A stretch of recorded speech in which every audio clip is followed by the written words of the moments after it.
Olá, meu nome é Túlio, estamos aqui de volta no canal Lendo e Aprendendo, hoje para falar sobre um personagem que é querido de muitos fãs de quadrinhos. Vamos falar sobre o demônio que combate demônios, vamos falar sobre Hellboy e os encadenados Omnibus que a mídia está lançando.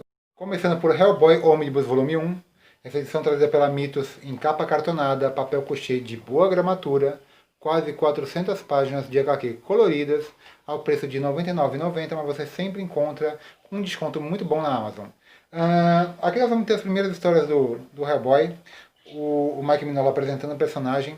Ele que não era tão experiente em roteirizar, ele queria um personagem encorpado com histórias longevas, ele trouxe para co-roteirizar junto com ele os roteiros um monstro, o John Byrne. Então nós vamos ter nas primeiras histórias a participação do Mike Mignola e do John Byrne trazendo roteiros e o Mike Mignola na arte, que é um cara que traz uma arte diferenciada, ele tem um traço único, ele usa muito bem a luz e a sombra. Aqui nós vamos ter as primeiras histórias do Hellboy contadas em ordem cronológica, então para quem não conhece o personagem e quer conhecer, eu acho que é o melhor jeito de conhecer o personagem, e para quem já conhecia, mas só tinha lido uma ou outra edição e estava meio perdido, pode comprar essa aqui e se situar na história do Hellboy. Aqui nós vamos trazer a origem dele, ele que foi trazido ao mundo no começo da Segunda Guerra Mundial por um personagem que vai ser o arquirrival dele nessa primeira edição, que é o Rasputin. Ele é trazido para trazer o caos ao mundo, para trazer o apocalipse, ele que tem a mão direita da perdição, que é dito que é uma chave que vai liberar o dragão Ogdrujahad para libertar os 7 demônios e trazer o apocalipse na Terra.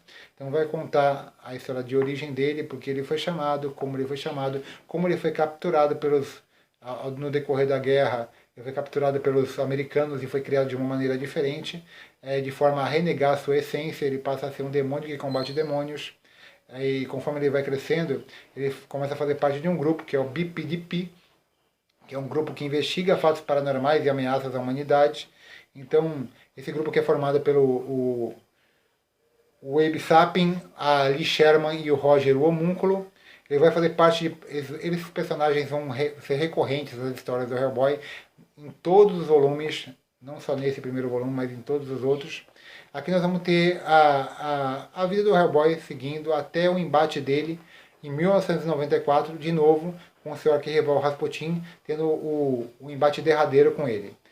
No meio das histórias nós vamos ter a apresentação de vários personagens que são pouco conhecidos em termos de mitologia, ou em termos de citações bíblicas, do público em geral, porque o Mike Mignola é um profundo conhecedor dessas áreas, é um estudioso.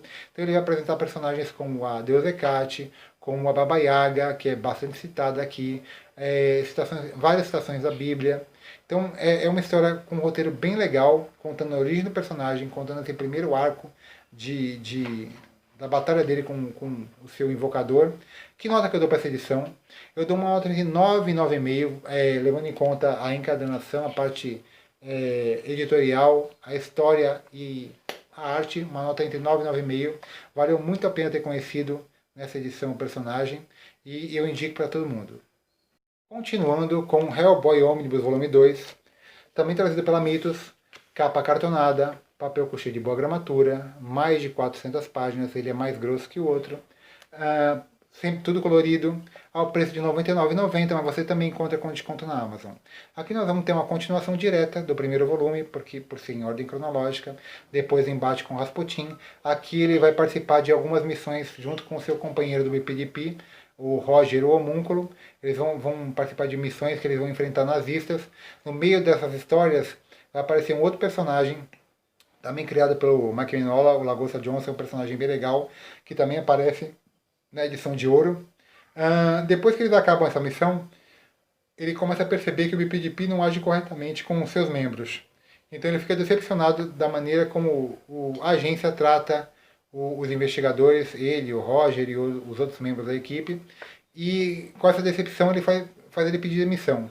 A partir daí ele faz uma viagem à África, onde ele fala com um xamã, e ele passa a viver histórias bem estranhas lá, que não sabe se parece devaneios, ou você começa a questionar se ele está vivo ou se está morto. Mas ele vai ter várias histórias que ele vai sair de um lugar e acordar em outro, e acordar em outro, e acordar em outro. Então, cada vez que a história tem uma conclusão, ele se vê em outro lugar, mas sempre no final de cada história, ele vê como se estivesse conversando com mortos. Então, você não sabe se são devaneios ou se o Hellboy morreu. Então, isso fica para ser explicado e ser fechado no final no decorrer do terceiro volume que vai ser lançado ainda. Outra edição bem caprichada, com histórias bem acima da média, a arte do Mike Mignola continua estupenda. Tá? Então, que nota que eu dou para essa edição? Como na primeira, dou uma nota de 9,96, são histórias bem acima da média, uma edição caprichadinha, em ordem cronológica, não tem como não entender, você vai amar o personagem, você vai entender todas as histórias de forma bem coerente, tá? Então, essa foi a dica de hoje, espero que vocês tenham gostado. Se inscreve no canal, dá um likezinho, vamos ajudar ao canal a crescer. Lembrando que sempre que você dá um like, você ajuda o YouTube a divulgar o canal para mais pessoas. Você ajuda bastante e estimula a gente a produzir mais conteúdo, tá bom? Tchau, tchau.